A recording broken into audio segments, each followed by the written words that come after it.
Hey guys, Big Boy here. Outside changing my auxiliary battery on my 2015 Mercedes ML350. I kept getting that dashboard warning. It's been on there for about a month and a half now, the auxiliary battery malfunction. So saw a lot of videos where it makes you pull out the whole panel here, even the spare tire well, they want you to pull that out, pull this part out too.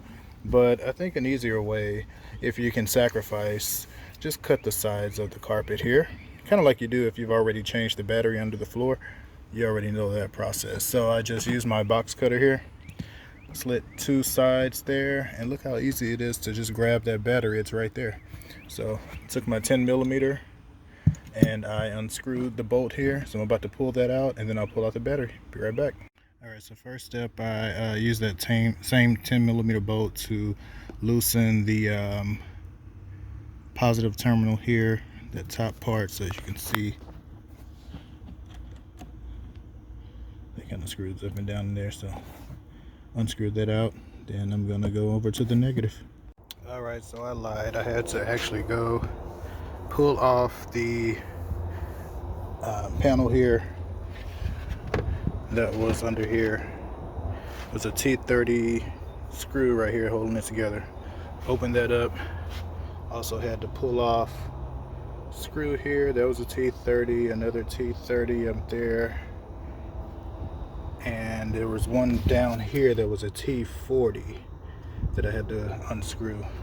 And then once I did that, I just kind of made a little gap here and pulled this open, and there's some clips back there that holds that all together.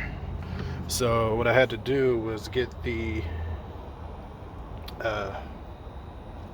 bracket here that holds the battery down, had to connect it to the battery on the negative terminal to get a little leverage as I was pulling it up. So I connected it there, was able to pull up with both hands on each side because that battery is very tight inside of there.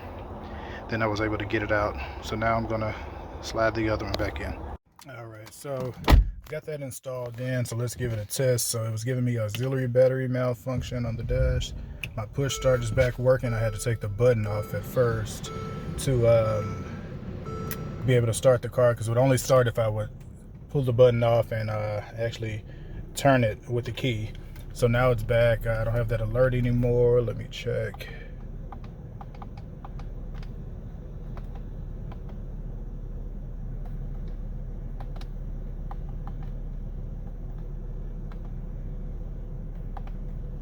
This is a 2015, guys. So I don't have any more messages. That message would always come on every time I start the car to get that done. So it's working now. It's connected. I got it back into the back and connected all the little clips and screws back. So pushing that panel back in was pretty easy. Screwing everything back in was easy. The only hard part, that battery is really tight in there, and I have large hands, so anybody with small hands probably would have a much easier luck kind of shifting that battery up out of that tight spot. When I lifted the bracket on there for leverage, I was finally able to kind of get it, but I needed more room, so that's why I had to take off all the paneling and everything. If you have small hands and you're able to put that bracket on the negative terminal and lift it out of there, I think you'll be good. But I have large hands and I needed more room to wiggle in there after I cut the carpet, so that's why I had to take that side panel off and peel it back to actually get back there. But all in all, I got it fixed. It's done now, so I no longer have that alert for the auxiliary battery malfunction. So glad you guys are with me to watching this. Big Boy here. Please like, subscribe, and share. I'll be loading more videos as more things come up in my life. Have a good one. Bye.